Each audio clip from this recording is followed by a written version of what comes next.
ఉత్తరప్రదేశ్లోని అయోధ్యలో రామమందిరం ప్రారంభోత్సవానికి శరవేగంగా ఏర్పాట్లు జరుగుతున్నాయి. జనవరి 14న మకర సంక్రాంతి తర్వాత రామ్లల్లా ప్రతిష్టాపన ప్రక్రియను ప్రారంభించి 10 రోజుల పాటు ప్రాణప్రతిష్ఠ కార్యక్రమాన్ని నిర్వహించాలని ఆలయ ట్రస్టు నిర్ణయించింది. ఈ ప్రాణప్రతిష్ఠ కార్యక్రమానికి ప్రధాని మోదీతో పాటు 4,000 మంది సాధువులు, 2,500 మంది ప్రముఖులు హాజరు కానున్నారు.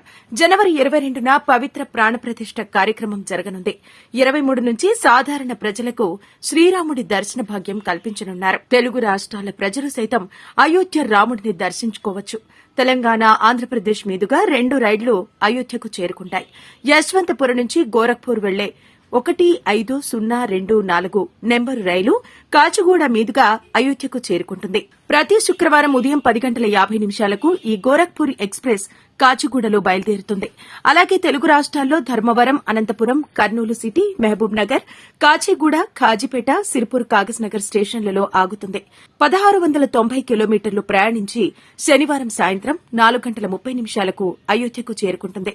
అలాగే తమిళనాడులోని రామేశ్వరం నుంచి విజయవాడ మీదుగా 22613 శ్రద్ద సేతు ఎక్స్ప్రెస్ అయోధ్యకు వెళుతుంది.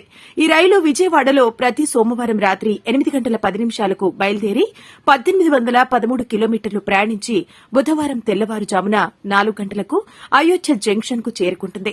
గూడూరు, విజయవాడ, వరంగల్ స్టేషన్లలో మాత్రమే ఆగుతుంది. రామమందిరం తెరుచుకున్న తర్వాత 100 రోజుల పాటు దేశంలోని పలు చోట్ల నుంచి 1000 రైళ్లు ప్రత్యేకంగా నడపనున్నట్టు రైల్వే శాఖ వెల్లడించింది. ఈ నెల 19వ తేదీ నుంచి ఆ ప్రత్యేక రైళ్లు నడుస్తాయి. ప్రాణ ప్రతిష్ఠ కార్యక్రమానికి 3 రోజుల ముందు నుంచే ఈ రైళ్లను అందుబాటులోకి తీసుకురావడం వల్ల భక్తులకు ఎలాంటి అసౌకర్యం కలగకుండా అయోధ్యకు చేరుకునే అవకాశం ఉంటుందని అధికారులు భావిస్తున్నారు. జనవరి 23వ తేదీ నుంచి రామమందిరాన్ని భక్తులు దర్శించుకోవచ్చని వారు చెబుతున్నారు. మరిన్ని అప్డేట్స్ కోసం మా ఫోకస్ న్యూస్ తెలుగును సబ్స్క్రైబ్ చేయండి. ఈ వీడియో కనుక మీకు నచ్చినట్లయితే లైక్ చేయండి, షేర్ చేయండి. మీ విలువైన అభిప్రాయాలను కామెంట్ బాక్స్ లో తెలియజేయండి.